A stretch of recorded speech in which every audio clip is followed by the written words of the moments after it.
The Battle of Thermopylae, 480 BC, 300 Spartans and Leonidas. To die is to become immortal.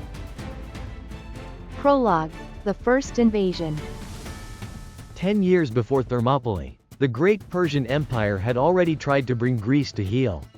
In 490 BC, King Darius, the first master of the world's largest dominion, sent an army across the Aegean to punish Athens for daring to support rebellions against his rule. His commanders believed the campaign would be swift. The Greeks were divided, their cities jealous and quarrelsome, too weak to stand united. But on the plain of Marathon, destiny played a different song. Barely 10,000 Athenian hoplites, joined by a few allies, stood against more than twice their number. They fought not only for their land but for the very idea of freedom. The clash was brutal.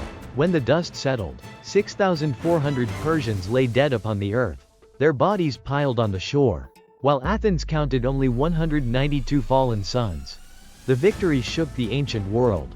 A tiny city-state had humbled an empire. Yet it was only a reprieve. Persia did not forgive. When Darius died, his son Xerxes I swore that Greece would not merely be punished, it would be erased. He gathered an army of unprecedented scale, a tide of men from every corner of his dominion: Persians, Medes, Egyptians, Babylonians, even soldiers from distant India. Ancient Greek sources claimed over 1 million marched, though modern reckoning places them in the hundreds of thousands. Still, the sight was overwhelming, an endless mass of spears and banners, drinking rivers dry as they passed, shaking the earth beneath their sandals and hooves. Xerxes built a bridge of boats across the Hellespont, lashing the sea itself into submission, and marched his host through Thrace and Macedonia. Villages burned, cities surrendered, and the shadow of Asia crept over Europe. Against this juggernaut, the Greeks seemed like ants before a storm, but among those ants was fire. Part 1: Shadows from the East.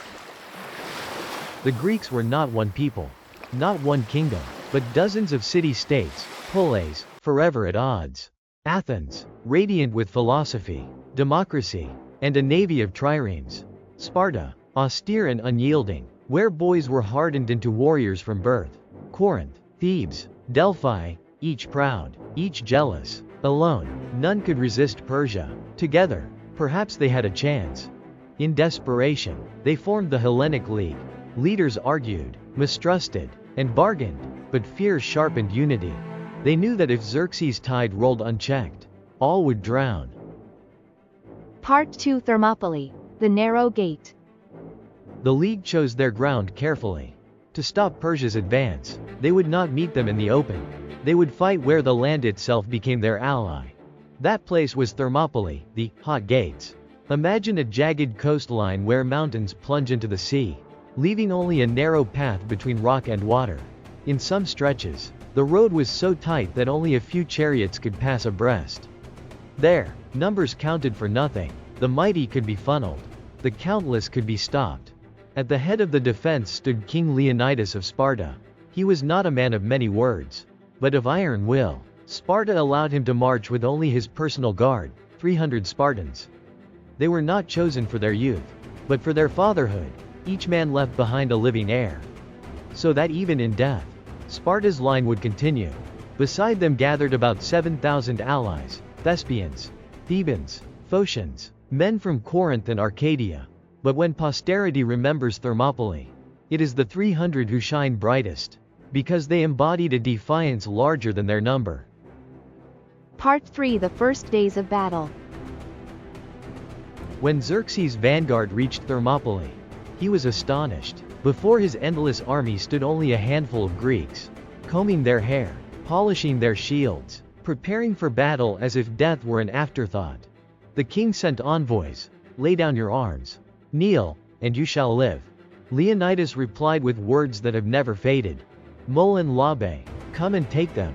The storm broke. Persian archers blackened the sky with arrows. Yet the Greeks lifted their shields and endured.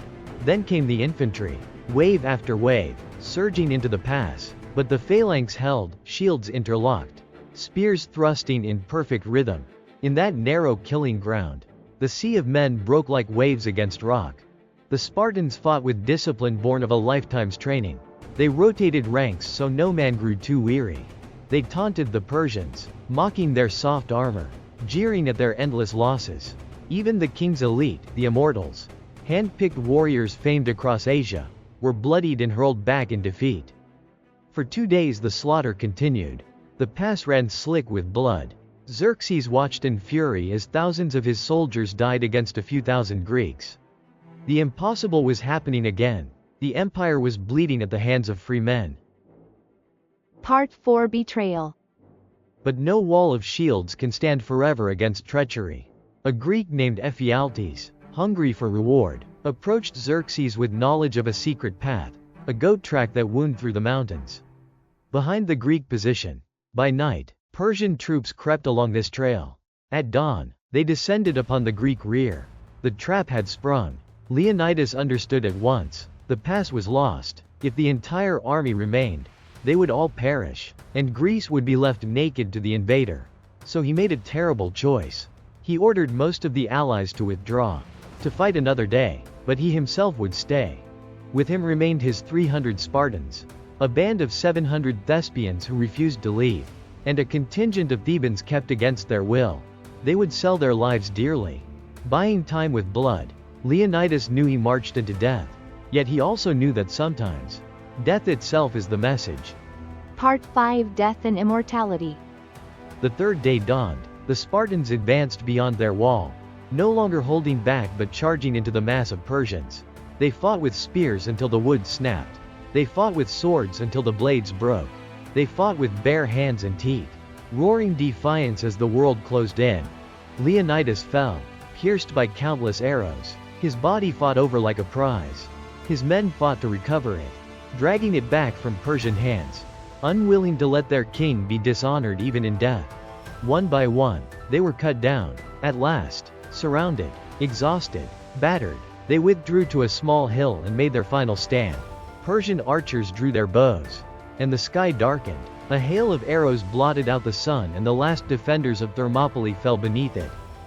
The Persians claimed the pass, but victory tasted bitter. Tens of thousands of their soldiers had died to break a handful of Greeks. And more important, 3 days had been won. 3 days for Athens to evacuate, for the Greek fleet to prepare.